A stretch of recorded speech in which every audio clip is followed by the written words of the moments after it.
First, I would like to thank the organizers for giving me this opportunity to present in the STRING conference.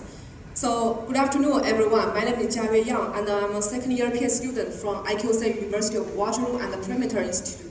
And today, I would like to talk about our recent work on relativistic quantum information meets holography. And this work is collaborating with Duman, PhD just graduated from our group, and Bin Zhang, a postdoc from our group, and now in Jiangxi Normal University, and master provider, Professor Robert Mann. So you may ask, what is relativistic quantum information? It is a field that studies how relativistic effects and gravitational effects affect the quantum information protocols, and how the quantum detectors can be served as an operational probe of the nature of space-time. So probably one of the most famous examples is entanglement harvesting, where quantum detectors can acquire entanglement from the vacuum state of a quantum field. And recently, this group shows that another kind of quantum resources, which is called magic, can be harvested in a four-dimensional Minkowski spacetime. And our group showed that the magic resources can also be harvested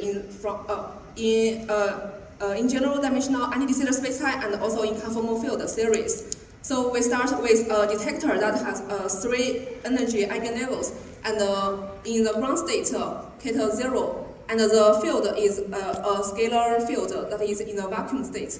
And we consider this detector field interaction, where lambda is the Coulomb strength and chi is the switching function. Mu is the monopole operator describing the state transitions of the detector, and phi here is the field operator.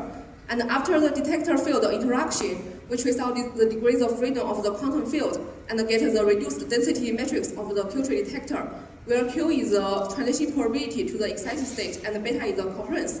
And we can compute magic from this reduced density matrix, which is just determined by this Q and beta, and it is actually from the computation of Q and beta.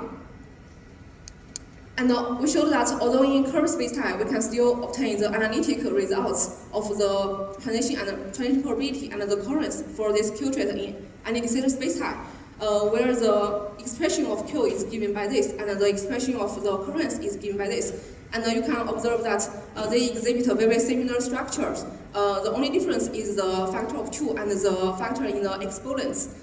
And the magic is come from the computation of these two. And only when the coherence is negative enough, so we can obtain the magic from this quantum field.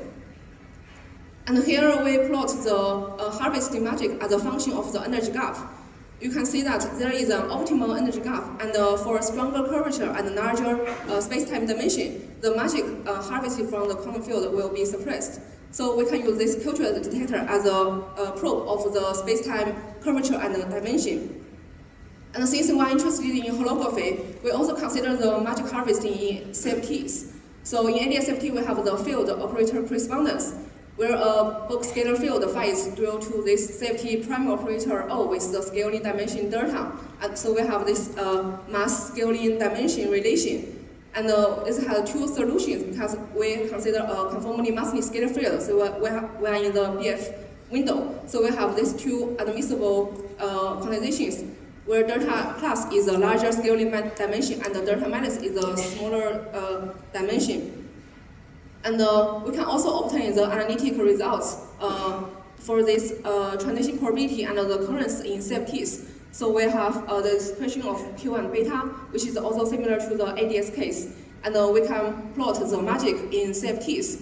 We can also see that there is an optimal energy gap. And for larger scaling dimension, we have smaller magic.